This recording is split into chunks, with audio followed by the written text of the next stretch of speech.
disability programs that they administer. One is SSI, which is Supplemental Security Income, which is needs-based. The other is SSDI, or Social Security Disability Insurance, which we purchase out of our FICA deductions from our payroll checks. Okay, suffice it to say. They both are available, though, only if you have a disabling condition. Okay. Okay? With that disabling condition, Social Security schedules what are called continuing disability reviews.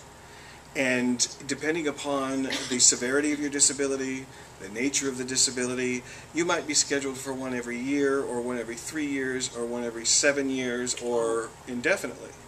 So what I suspect, based upon what you've told me, is that he's simply, his scheduling is up. Now sometimes, if you're scheduled for 7 years, you may not get one for 15 because they're backed up. And it may not be 15 years. Yeah, but I see what you're saying, but but that's sort of in the indefinite category. Right. You don't know when you'll get it. Right. And usually it's just a matter of filling out a form and giving them some information which will indicate that there has been no medical improvement. No. And they'll they will take a look at that. If they need more information, they may want to get some more recent medical records. Or they may want to get some anecdotal information from therapists or hospitals or doctors or whatever. He didn't want to fill out his papers. I know. There's is that a that's general kind of very behavior? common. You get something from Social Security that's terrifying. I used to have consumers, one in particular, I'll never forget. He just said, "Well, I said, did you get a letter from Social Security recently?" Well, yeah. Well, can I see it so I can help you figure? Oh, I threw it away. And I sort of rolled my eyes just like you did, and I said, "You threw it away? Why'd you throw it?" He said, "They terrify me. I don't want to know what's inside of them." And this is where people get into real trouble. That's the only way Social Security communicates with its recipients, is by snail mail letter. And the letters, even though Social Security thinks that they're in very plain English, they're not necessarily. And you know how, what's the phrase, the lead is buried in the story?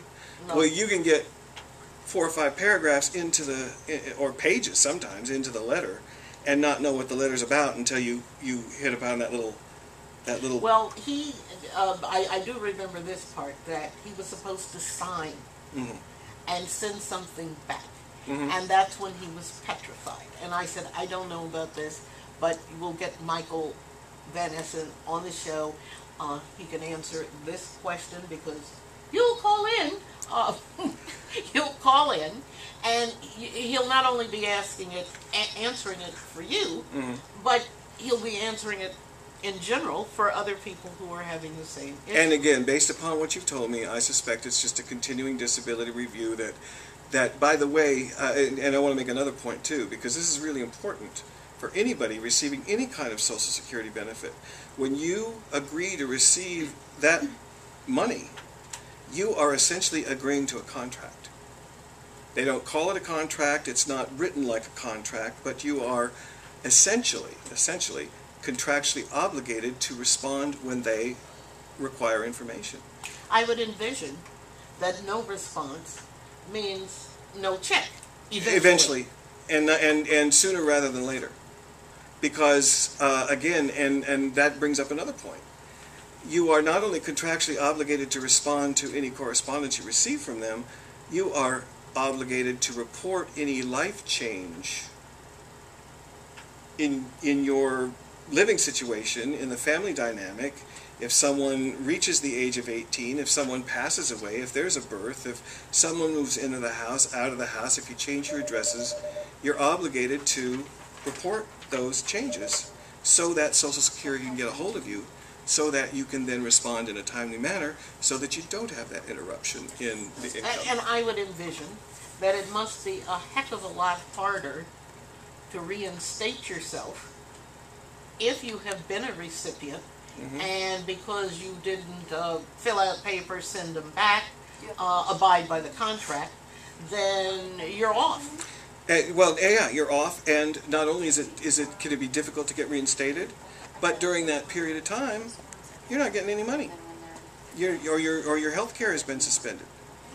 your Medi-Cal or Medicare, So you whatever it is have you have. nothing. So you have nothing to lose. You have everything to lose by not responding. Yes. And while you may have something to lose once you respond and once you get reviewed, that's not a given. And you don't have any control over that anyway. Right. But it is a given that if you don't respond, Then you're out of there. yeah. Yeah. So what is it that we need to? Oh, we have who's on the line? Jerome. Hi, Jerome. Hi, Jerome. Well, we can't hear Jerome down there on the board. Just hang on, Jerome. Just Turn down the TV. turn down your TV, Jerome. Okay, there you are, Jerome. And Michael's all yours. Hi, Jerome. Hi there, sir.